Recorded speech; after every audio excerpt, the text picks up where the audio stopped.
Jemaat milik Tuhan, selamat pagi dan selamat beribadah.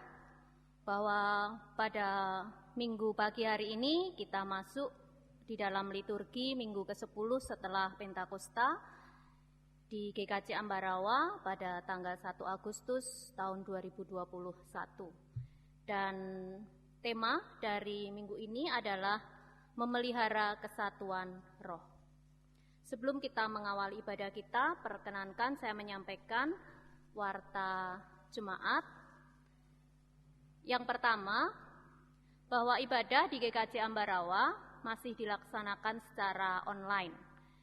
Sementara itu untuk ibadah yang onsite baru bisa dilaksanakan jika Kabupaten Semarang sudah turun level pandeminya ke level 3 dan jumlah jemaat yang hadir hanya sekitar 25%. Yang kedua, perjamuan kudus akan dilakukan secara online pada tanggal 8 Agustus tahun 2021, baik untuk gereja induk maupun Pepantan Banyu Biru. Demikian warta jemaat yang bisa kami sampaikan. Dan mari jemaat terkasih, kita memasuki saat hening, mempersiapkan diri kita, mempersiapkan hati kita untuk menghadap Tuhan di dalam ibadah kita pada pagi hari ini.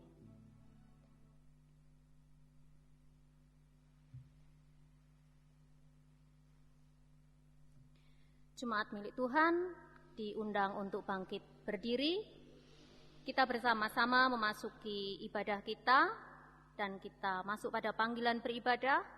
Mari kita memujikan pujian dari Gedung Jemaat nomor 1 bait yang pertama. Haleluya, pujilah.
Jemaat kekasih Tuhan Yesus Kristus, ibadah minggu ini kita sucikan dengan pengakuan. Tuhan yang menciptakan langit dan bumi adalah sumber pertolongan kami. Dan terimalah salam rasuli. Kasih karunia dan damai sejahtera dari Allah Bapa kita dan Tuhan Yesus Kristus ada pada saudara sekalian. Amin.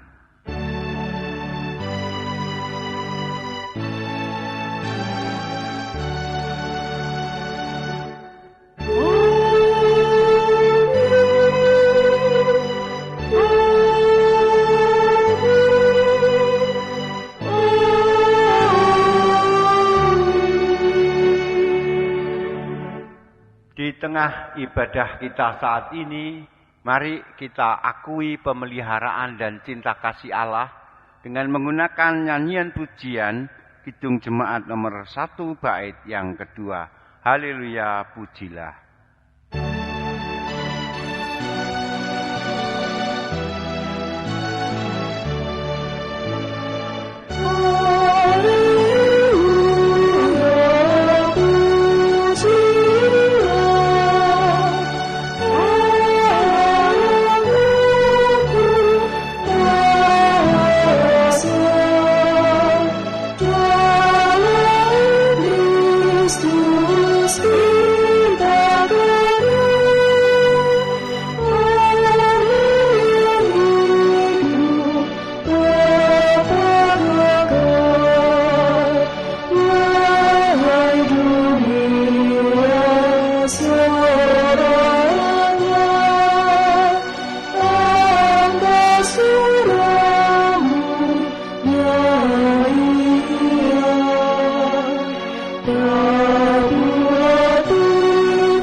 Jemaat milik Tuhan, kita akan mendengarkan pembacaan hukum kasih yang terambil dari Injil Matius pasal yang ke-22 ayat yang ke-37 sampai dengan 40.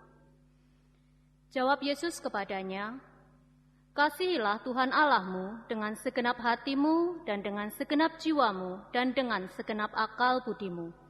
Itulah hukum yang terutama dan yang pertama. Dan hukum yang kedua yang sama dengan itu ialah, kasihilah sesamamu manusia seperti dirimu sendiri.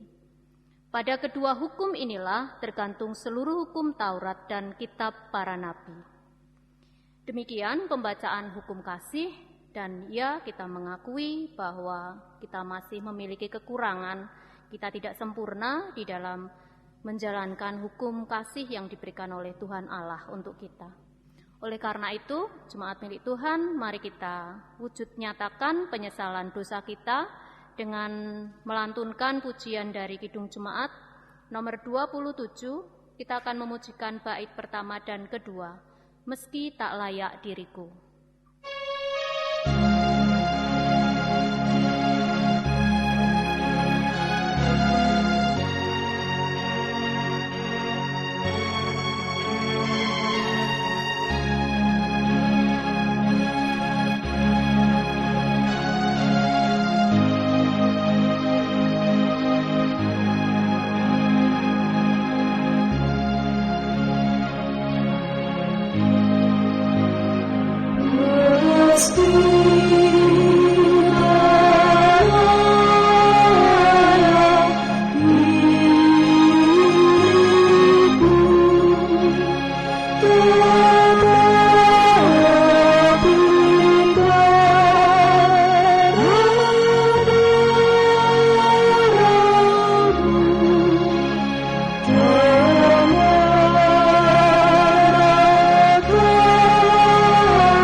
Ibadah ini Tuhan boleh mengasihi kita dengan memberikan berita anugerah yang akan kita terima bersama, yang terambil dari 2 Samuel 11 ayat 26 sampai dengan pasal yang ke-12 ayat 13a.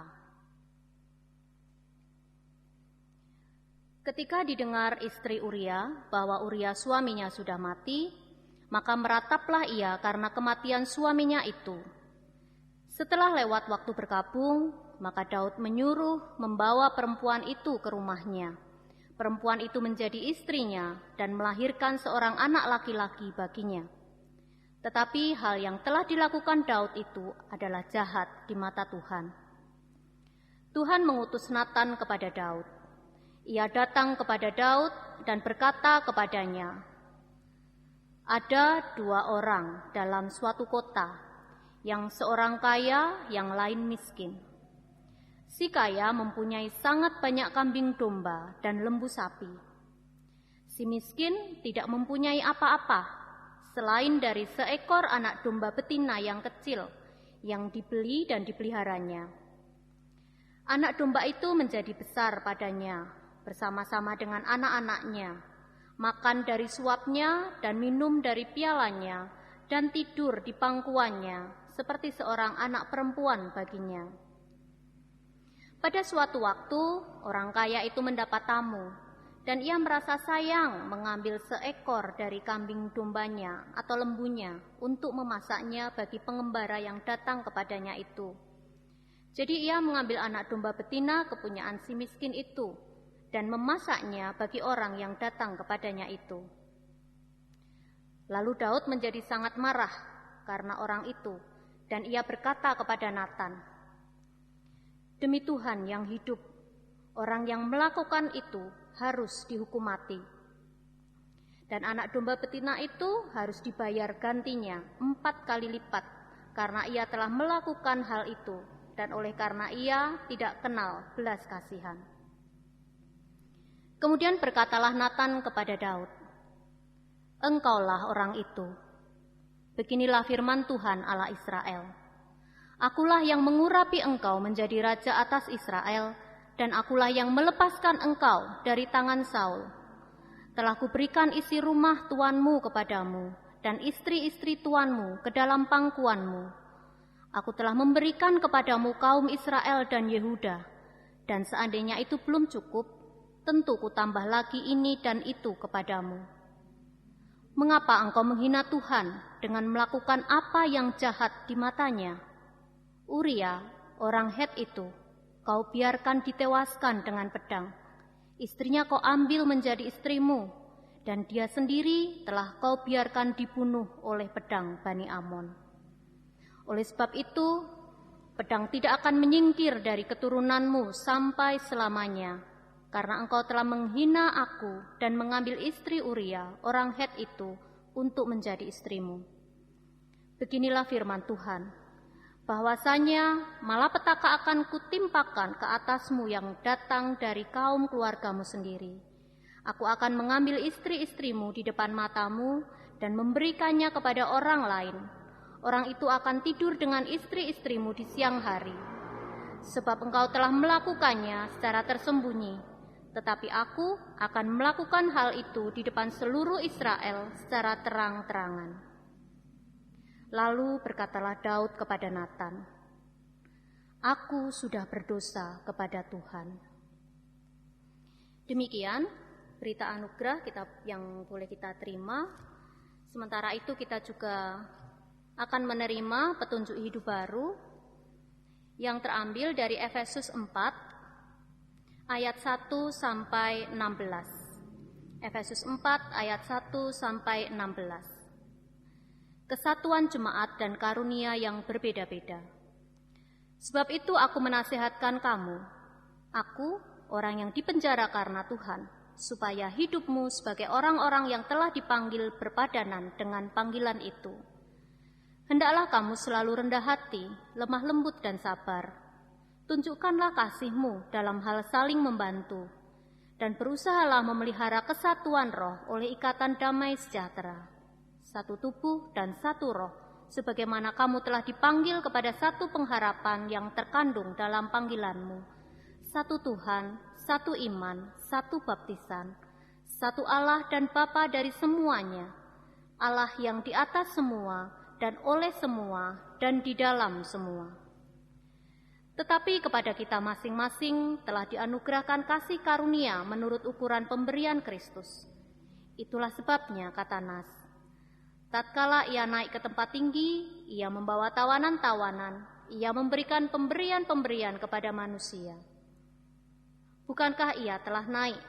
Berarti bahwa ia juga telah turun ke bagian bumi yang paling bawah. Ia yang telah turun, ia juga yang telah naik jauh lebih tinggi daripada semua langit untuk memenuhkan segala sesuatu.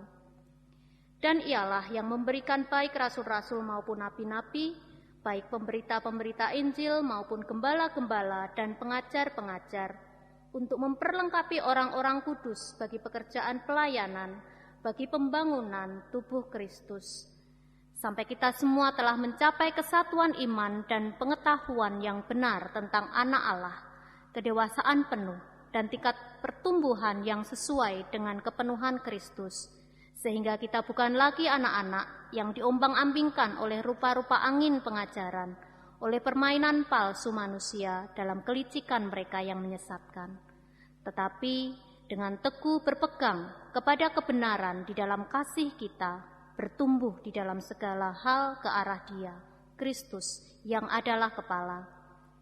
Daripadanya lah seluruh tubuh yang rapi tersusun dan diikat menjadi satu oleh pelayanan semua bagiannya, sesuai dengan kadar pekerjaan tiap-tiap anggota, menerima pertumbuhannya dan membangun dirinya di dalam kasih. Jemaat milik Tuhan, mari kita sanggupi petunjuk hidup baru ini dengan kita menyanyikan Kidung Jemaat nomor 387 bait 1 dan 2. Ku heran Allah mau memberi.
Ibadah ini kita juga akan menyatakan rasa syukur kita di dalam persembahan, dan sebagai ayat pengantar diambilkan dari Mazmur 51 ayat yang ketiga sampai dengan 15. Kasihanilah aku ya Allah menurut kasih setiamu, hapuskanlah pelanggaranku menurut rahmat-Mu yang besar.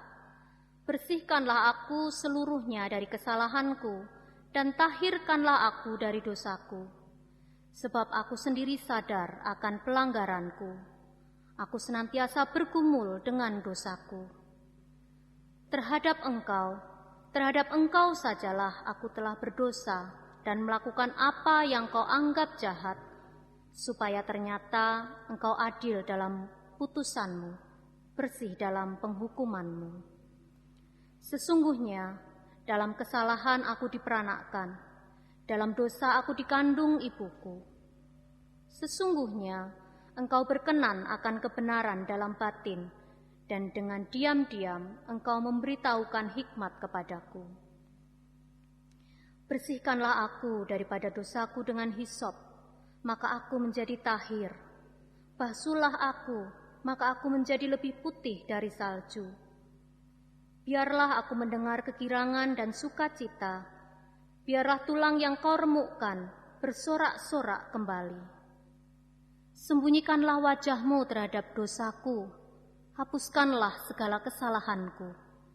Jadikanlah hatiku tahir ya Allah, dan perbaharuilah batinku dengan roh yang teguh.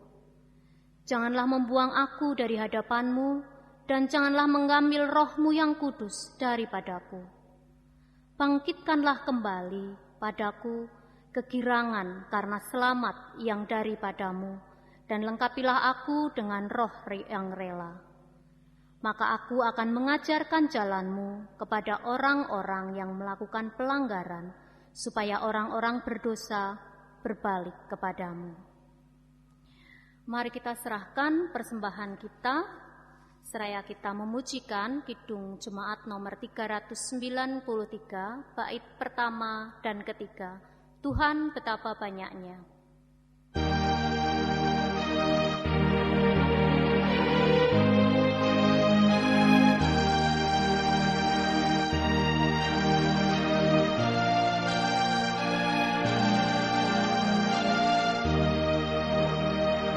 Tuhan betapa banyaknya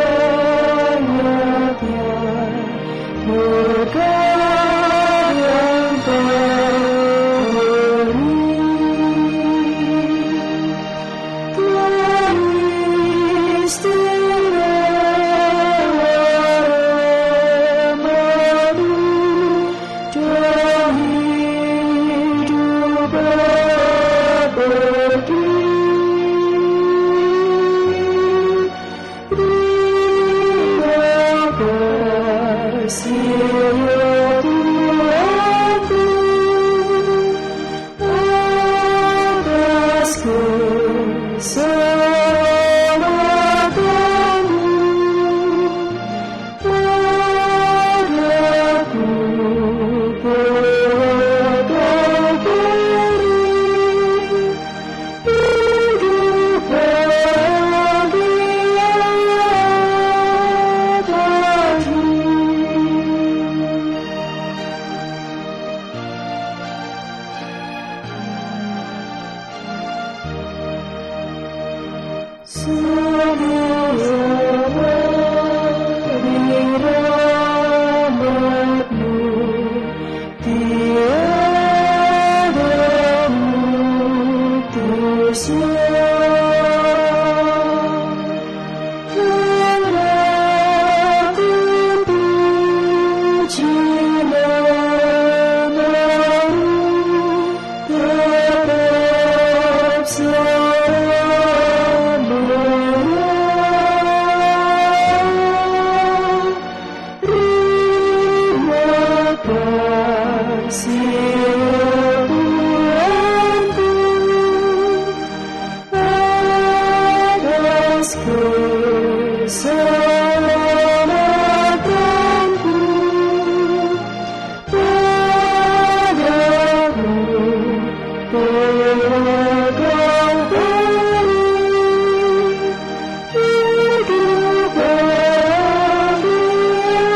Serahkan persembahan ini kepada Tuhan di dalam doa. Mari. Tuhan, puji syukur kami naikkan kehadirat-Mu. Dan jikalau pada saat ini kami berbakti di hadapan-Mu mengucapkan segala syukur kami juga ingin mewujudkan secara nyata ucapan syukur kami ini lewat persembahan yang boleh kami kumpulkan. Dan Tuhan, kami selalu mengakui bahwa apa yang boleh kami persembahkan ini tidak pernah sebanding dengan berkat Tuhan yang tak terukur, berkat Tuhan yang luar biasa untuk kami. Dan Tuhan, kiranya Engkau berkenan menerima persembahan yang boleh kami kumpulkan. Dan jikalau terselip dosa di dalam kami menyampaikan persembahan ini, di dalam kami memberikan persembahan ini, Tuhan, tolong Tuhan berkenan mengampuni kami. Dan sebentar lagi Tuhan, firman-Mu yang indah akan kami terima lewat Bapak Pendeta Setio Utomo. Ya Tuhan, kami percaya bahwa Engkau akan memakai Bapak Pendeta Setio Utomo untuk menyampaikan firman-Mu yang kudus. Dan Tuhan berkatilah kami agar kami boleh menerima firman ini dengan baik, dengan benar. Dan mampukan kami agar kami boleh mewujud nyatakan firman ini di dalam kehidupan kami hari lepas hari. Tolong dan bantu kami Tuhan, agar kami boleh mewujudkannya di dalam kehidupan kami. Terima kasih Tuhan, dan hingga akhir ibadah ini sepenuhnya kami serahkan di dalam tangan kuasa Tuhan. Haleluya, amin. Jemaat disilakan duduk.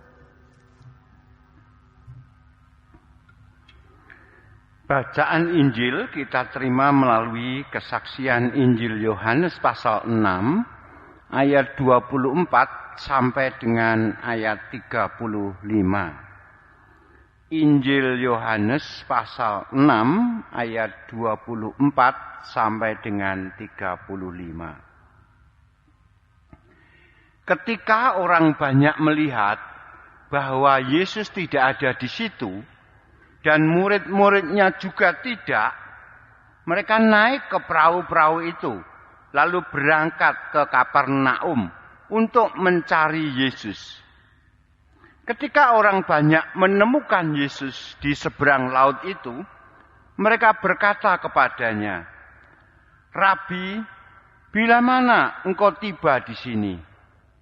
Yesus menjawab mereka, "Aku berkata kepadamu, sesungguhnya kamu mencari aku bukan karena kamu telah melihat tanda-tanda, melainkan karena kamu telah makan roti itu dan kamu kenyang. Bekerjalah bukan untuk makanan yang akan dapat binasa, melainkan untuk makanan yang bertahan sampai kepada hidup yang kekal, yang akan diberikan Anak Manusia kepadamu. Sebab dialah yang disahkan oleh Bapa Allah dengan meterainya." Lalu kata mereka kepadanya, "Apakah yang harus kami perbuat supaya kami mengerjakan pekerjaan yang dikehendaki Allah?" Jawab Yesus kepada mereka, "Inilah pekerjaan yang dikehendaki Allah, yaitu hendaklah kamu percaya kepada Dia yang telah diutus Allah." Maka kata mereka kepadanya, "Tanda apakah yang engkau perbuat, supaya dapat kami melihatnya dan percaya kepadamu? Pekerjaan apakah yang engkau lakukan? Nenek moyang kami telah makan mana di padang gurun, seperti ada tertulis, mereka diberinya makan roti dari surga." Maka kata Yesus kepada mereka, "Aku berkata kepadamu, sesungguhnya bukan Musa yang memberikan kamu roti dari surga, melainkan Bapa-Ku yang memberikan kamu roti yang benar dari surga. Karena roti yang dari Allah ialah roti yang turun dari surga dan yang memberi hidup kepada dunia." Maka kata mereka kepadanya, "Tuhan, berikanlah kami roti itu senantiasa." Kata Yesus kepada mereka, "Akulah roti hidup. Barang siapa datang kepadaku, ia tidak akan lapar lagi. Dan barang siapa percaya kepadaku, ia tidak akan haus lagi." Demikianlah firman Tuhan. Yang berbahagia ialah mereka yang mendengarkan firman Tuhan dan yang memelihara. Haleluya. Amin.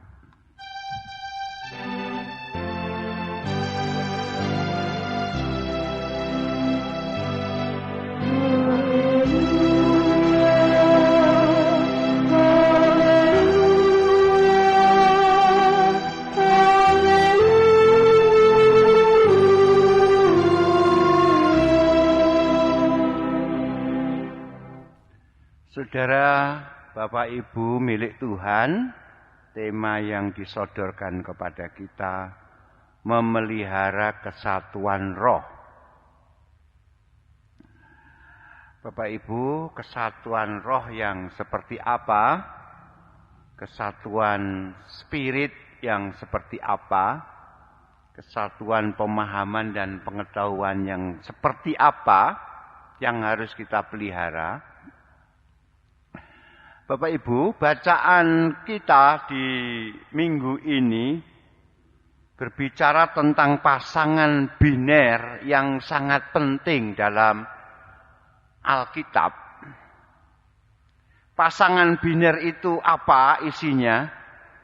Yaitu yang pertama adanya realitas dosa, namun sekaligus adanya realitas kasih karunia. Adanya kenyataan jatuh dalam pelanggaran, tapi ada kenyataan pengampunan. Pasangan biner ini sangat penting kita pahami bersama. Ada yang begitu mengabaikan hal yang pertama. Misalnya tentang realitas dosa manusia. Bapak Ibu yang terkasih, dosa itu adalah salah satu realitas yang harus dengan jujur kita akui. Tidak hanya terjadi pada peristiwa kejatuhan manusia di Taman Eden, bahkan sampai detik ini dalam kehidupan sehari-hari kita, dalam lingkungan hidup bersama kita, dalam komunitas kita tidak bisa mengabaikan, kita tidak bisa memungkiri adanya realitas dosa, adanya realitas pelanggaran. Di sana sini kita melihat keberdosaan. Jadi Bapak Ibu, kalau ada orang yang berpikir sangat positif kepada manusia, itu sebenarnya upaya untuk menyangkal kelemahan, menyangkal keberdosaan, juga menyangkal dampak dari tindakan pelanggaran. Jadi betapa pentingnya kesadaran kita dan pengakuan kita itu menghadapi adanya realitas dosa. Sebab apa Bapak Ibu?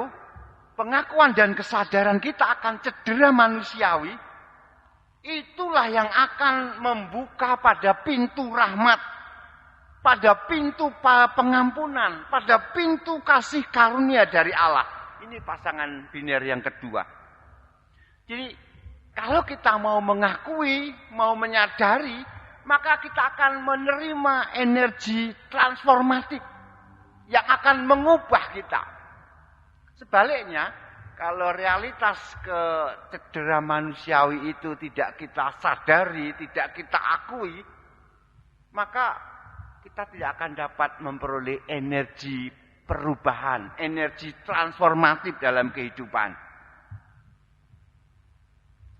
Nah, Bapak Ibu, ini satu sisi. Sisi yang lain, faktanya hidup manusia tidak hanya sejak jatuh, tapi bahkan dalam hidup manusia selanjutnya, ketika manusia dilahirkan, ketika manusia berkembang, bertumbuh, manusia sangat bergantung pada kasih, pada anugerah, pada belas kasih. Terlebih belas kasih Allah. Karena adanya belas kasih itu maka memberi kita kepada kemungkinan hidup baru, kemungkinan pada pertumbuhan, pada perkembangan, pada kedewasaan. Ini dua hal yang sangat hakiki. Inilah kesatuan di antara kita. Jadi kita tidak bisa melepaskan salah satu fakta tadi. Melepaskan fakta cedera manusiawi, dan kebergantungan kita pada kasih. Nah, mengapa kebergantungan pada kasih ini sangat penting? Karena faktanya Bapak Ibu, Allah itu tidak keluar hanya semata-mata untuk menangkap atau tujuannya untuk menghukum kita, tidak. Allah itu keluar menampakkan dirinya justru untuk mengasihi dan mengampuni. Oleh karena itu kita percaya Allah turun dari surga untuk mengasihi, untuk mengampuni. Mari kita lihat bacaan demi bacaan kita supaya kita dipertegas adanya dua realitas tadi. Pasangan biner tadi. Yang pertama Bapak Ibu kita melihat dari 2 Samuel pasal 11 sampai pasal 12 tadi. Pertemuan Nabi Nathan yang diutus oleh Allah. Ini jelas Daud tidak jatuh pada pelanggaran yang tidak sengaja, tidak. Dia sengaja, bahkan dia merekayasa pembunuhan Uria. Dan ketika peristiwa ini sudah tidak hanya menjadi ranah pribadi, tapi ketika sudah menjadi ranah publik, maka dosa Daud tidak mungkin lagi bisa ditutup-tutupi. Ketika itu masih sifatnya pribadi, nggak apa-apa. Tetapi kalau sudah masuk ke ranah publik, ketahuan Daud mengirim surat kematian Uria kepada Yoab. Ketahuan setelah Uria gugur di medan laga, Batseba masuk dalam lingkaran keluarga Daud. Jelas di sini. Ya, apalagi dijelaskan tadi ada kehamilan, ada kelahiran. Nah, Bapak Ibu yang terkasih, sekali lagi dosa Daud sudah tidak bisa lagi ditutup-tutupi. Batseba mungkin bisa jadi tanda petik menyetujui tindakan Daud, tetapi apalah daya seorang perempuan di hadapan seorang raja. Dia tidak bisa mengatakan tidak. Karena kalau dia mengatakan tidak, tentu konsekuensinya akan lebih parah. Disinilah Bapak Ibu, di minggu kemarin saya katakan ada manipulasi kuasa, ada eksploitasi terhadap yang rentan.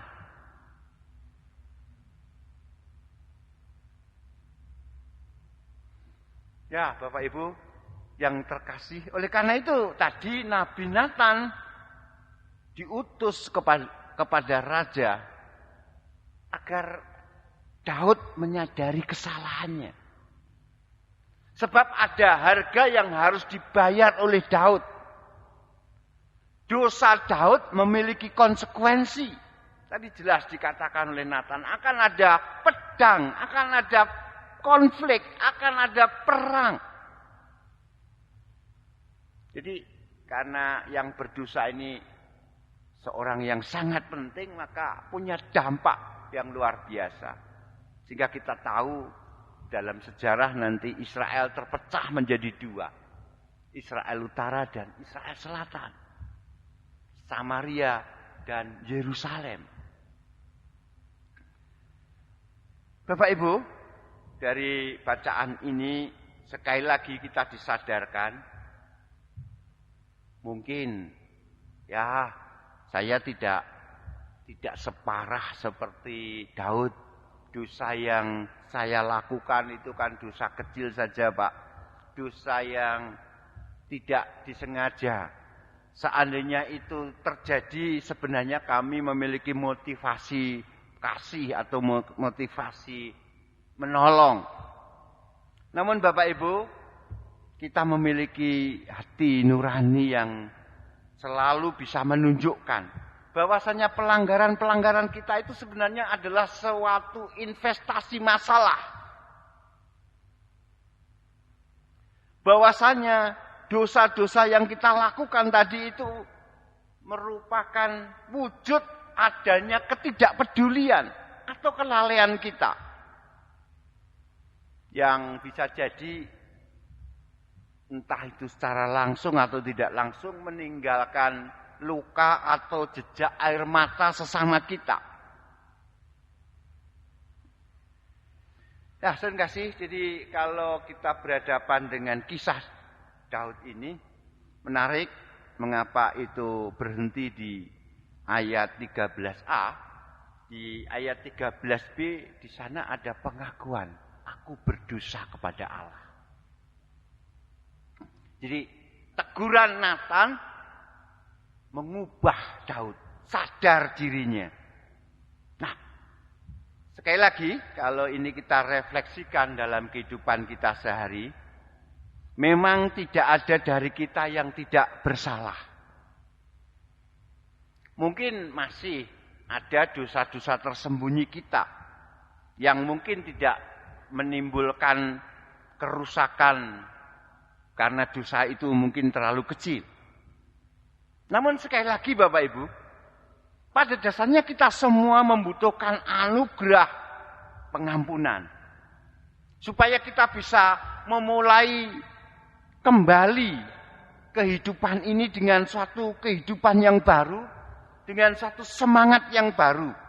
Supaya kita bisa mengalami transformasi. Dalam dunia organisasi itulah pentingnya evaluasi. Ya, manusia juga perlu melakukan evaluasi. Karena dari evaluasi itu kita tahu kelemahan, kekurangan kita sehingga mampu memperbaiki diri. Inilah yang disebut dengan realitas keberdosaan. Di Mazmur 51 di sana jelas mengatakan ini pengakuan dosa Daud. Mazmur 51 secara realistis menggambarkan adanya penderitaan yang dialami, perasaan kehancuran yang diungkapkan oleh Daud yang berdosa. Jadi sekali lagi Bapak Ibu, dari Mazmur 51 ini, pada dasarnya orang yang bersalah tidak dapat bersembunyi, bahkan dari dirinya sendiri. Akan ada perasaan bersalah yang menghantui dirinya. Kita merasa malu atas perbuatan yang kita lakukan. Atau kita merasa malu atas perbuatan yang tidak kita lakukan. Padahal kita tahu itu baik. Jadi Bapak Ibu yang terkasih, dari Mazmur 51 ini yang merupakan ungkapan isi hati orang berdosa. Kita semua perlu mengakui keterlibatan dalam kejahatan yang terjadi dalam waktu ini. Artinya apa? Di sepanjang waktu ini ada kejahatan dan bisa jadi kita terlibat. Kita perlu mengakui keterlibatan kita. Bahkan Bapak Ibu, bisa saya katakan tanda petik, orang baik pun bisa jadi dia terlibat dalam penderitaan orang lain. Jadi jangan hanya melihat kehidupan diri yang dipenuhi dengan godaan, dengan prasangka negatif. Tetapi seperti yang dikatakan pemazmur, ketika kita tidak melakukan yang terbaik, itu juga merupakan keterlibatan kita. Ketika kita tidak peduli, kita acuh cuek terhadap suatu persoalan, itu adalah keterlibatan kita terjadinya ketidakadilan. Jadi seperti pemazmur, kita membutuhkan hati yang baru lagi. Membutuhkan hati yang bersih. Jadi itulah sebabnya Bapak Ibu, sekalipun seseorang itu mungkin terbaik di mata kita, dia bisa bertindak salah. Dia bisa dosa. Dan dia sangat membutuhkan yang namanya transformasi batin seperti Daud. Membutuhkan pengampunan.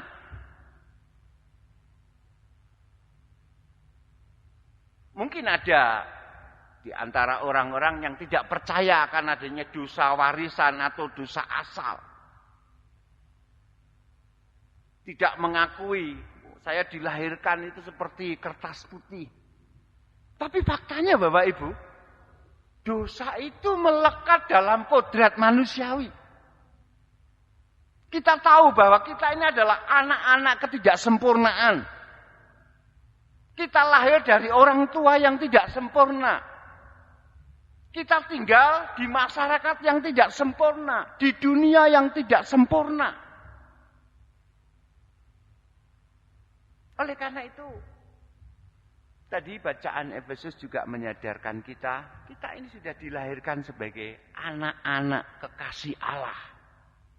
Kita ini meskipun tadi dalam kondisi sejak lahir hidup dalam lingkungan yang tidak sempurna, tapi kita ini adalah orang-orang yang dikasih Allah. Tapi kita sekaligus perlu menyadari tidak ada di antara kita yang bisa lepas dari kondisi relasional dosa. Bapak Ibu yang terkasih, pemazmur dengan lugas berkata, kita tidak sempurna dari yang tidak sempurna. Jadi di tengah-tengah ketidaksempurnaan yang ada, kita juga tidak sempurna. Oleh karena itu tadi pemazmur mengandalkan berkat pengampunan yang melimpah. Supaya dia bisa belajar setia. Supaya dia bisa memulai hari baru. Kemarin saya tegaskan, Luther mengatakan, simul justus et peccator. Kita adalah orang berdosa yang sekaligus dikasihi oleh Allah. Kita orang berdosa yang sekaligus dibenarkan oleh Allah.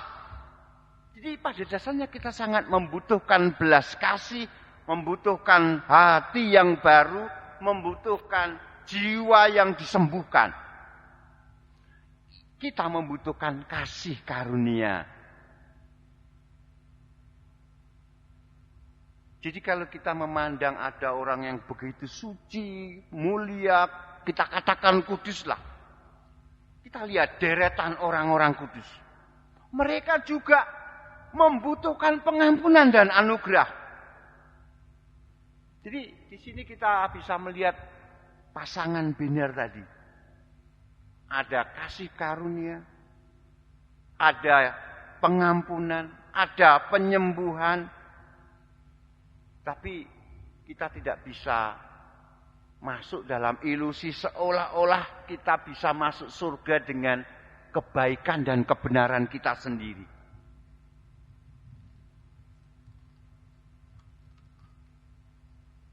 Jadi dengan kasih karunia itu akan menginspirasi kehidupan kita sehingga kita bisa menjalani kehidupan yang layak. Kehidupan yang bisa menjadi mitra atau rekan Kristus. Nah, di sini Bapak Ibu, semangat kasih pengampunan. Kita diajak untuk bisa menjadi agen pengampunan, agen kasih karunia, agen rekonsiliasi. Jadi tidak hanya kita menyadari dosa kita, lalu kita merasa berhak mendapatkan anugerah, tapi kita dipanggil untuk menjadi agen anugerah Allah. Dan kita semua tadi dalam bacaan Efesus, kita semua diberi karunia khusus, kita semua diberi karunia unik. Dan panggilan kita adalah untuk mewujudkan secara penuh citra Kristus. Kita perlu mengambil bagian dalam tubuh Kristus. Peran apa yang bisa kita kerjakan? Itu dominan tadi dalam bacaan Efesus. Jadi bahkan rasul, nabi, pengajar itu diberikan untuk memperlengkapi orang-orang kudus. Bahkan di antara orang-orang kudus itu saling melengkapi orang kudus yang lain. Jadi oleh karena itu prinsip di GKJ tidak boleh ada orang yang hanya maunya dilayani, dilengkapi, diampuni dan sebagainya. Tidak. Kita saling melengkapi. Di sini ada kesatuan roh. Kita itu saling mengampuni. Kita itu sama-sama agen pengampunan, agen kasih karunia. Karena tadi Kasih Allah sudah diberikan secara melimpah.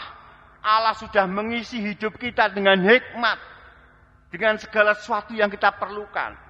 Bahkan tadi Allah menegur Daud, apalagi sebenarnya kamu meminta apapun juga akan aku berikan, kok malah kamu menganiaya Betseba, menganiaya Uria. Jadi sebenarnya Bapak Ibu, perspektif dari Efesus tadi, kasih karunia Allah itu berlimpah. Dan itu akan terwujud ketika kita saling melimpahkan kasih karunia yang kita terima dari Allah. Jadi panggilan kita sebenarnya adalah untuk menanggapi kasih Allah yang melimpah tersebut dan mengabdikan hidup kita secara penuh dan utuh sehingga membawa pemulihan, membawa kebaikan, memayu hayuning bawono di dunia ini. Kita sebagai penerima kasih karunia dituntut untuk menjadi pemberi kasih karunia. Kita yang penerima kesembuhan dituntut untuk membawa kesembuhan. Kita yang menerima pengampunan dituntut untuk membawa pengampunan. Itu bacaan dari Efesus tadi, kurang lebihnya seperti itu.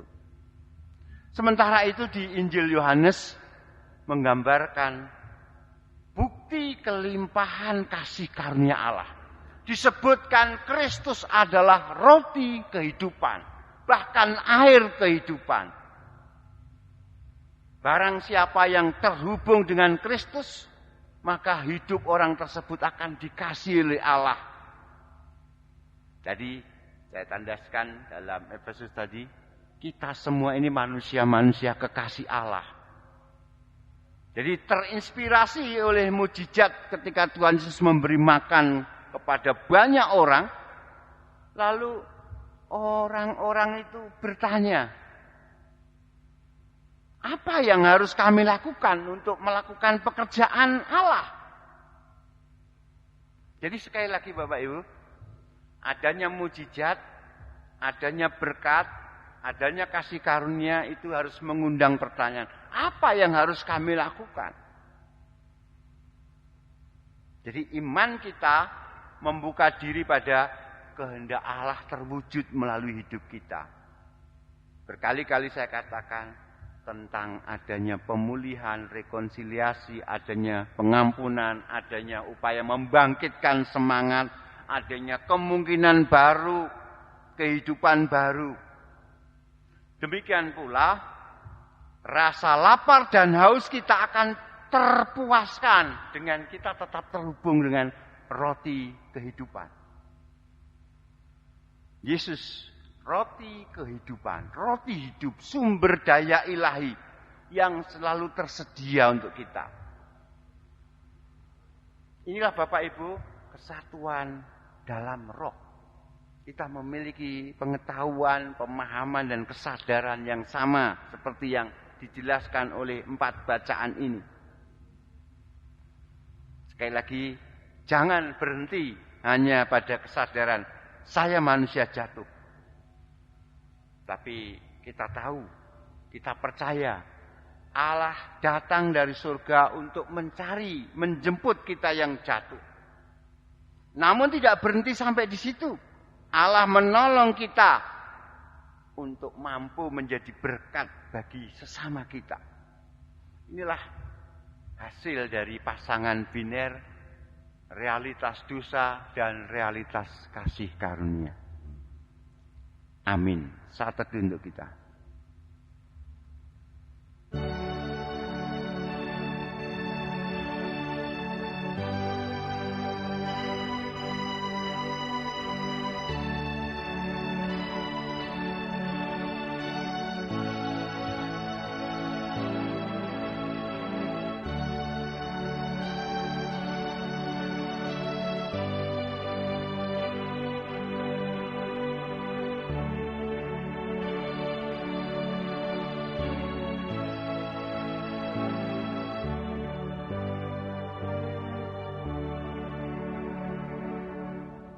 Kita sempurnakan doa-doa kita dengan doa Bapa kami. Mari kita berdoa.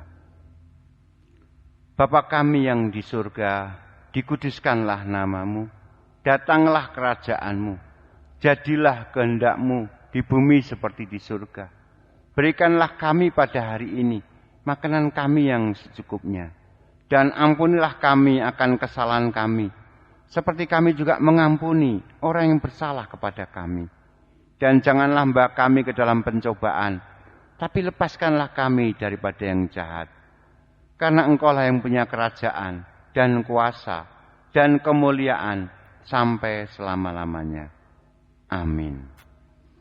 Kami undang untuk bangkit berdiri, kita respon firman Tuhan tadi dengan Kidung Jemaat 249, Serikat Persaudaraan.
Jemaat yang dikasihi oleh Tuhan Yesus Kristus, mari kita nyatakan bersama syahadat kita dengan membacakan pengakuan iman rasuli. Mari.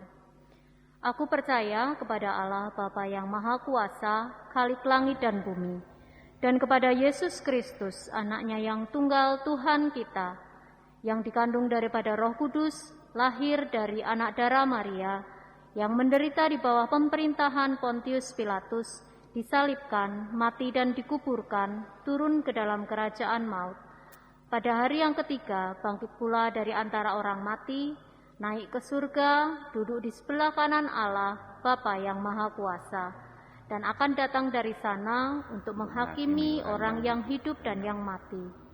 Aku percaya kepada Roh Kudus, gereja yang kudus dan am, persekutuan orang kudus, pengampunan dosa, kebangkitan daging, dan hidup yang kekal. Jemaat, terimalah berkat Allah. Tuhan memberkati saudara dan melindungi saudara. Tuhan menyinari saudara dengan wajah-Nya dan memberi saudara kasih karunia. Tuhan menghadapkan wajah-Nya kepada saudara dan memberi saudara damai sejahtera. Amin.